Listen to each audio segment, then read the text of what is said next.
ચર્ચા કરવાના છીએ। અહીંયાથી હું તમને ઘણું બધું કહીશ, પણ તમારું કામ શું છે એ તમને પહેલાં કહી દઉં છું કે તમારે એ ધ્યાનમાં રાખવાનું છે। સાયબર સિક્યોરિટી હું થીમ ચલાવું છું એ પહેલાં તમને હું એક વાત કરું છું।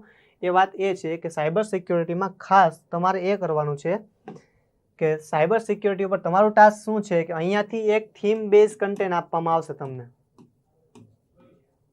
જે ક્લાસમાં હું ભણાવીશ તમને કે આવું તમારા લખાણમાં ક્યાંક દેખાવું જોઈએ। હજી હું બધું તો ભણાવી નહીં શકું, આવું સાયબર તો કવર નહીં કરી શકું। તમારી જવાબદારી શું છે કે તમારે શું કરવાનું, સિમ્પલ ડેલી ન્યૂઝપેપર વાંચો છો, તમારા માટે કોઈ પણ સાયબરને લગતો કોઈ પણ આર્ટિકલ આવે છે છાપામાં, તમારી છાપામાંથી આર્ટિકલ વાંચવાનો આખો, તમને કોઈ પણ વસ્તુ નવી મળે છે તો તમારે આ સાયબર જે થીમ છે એ ટોપિક અંતર્ગત તમારે લખાણમાં લખી દેવાનું। એટલે તમારે પોતાની જાતે પણ રાઇટિંગ કરવું પડશે, કારણ કે રેવન્યુ તલાટીની મેન્સ તો ક્યારે આવે આપણે કોઈને ખબર નથી હજી ડેટની, તો ત્યાં સુધીમાં ઘણી બધી વસ્તુઓ અપડેટ થઈ જશે।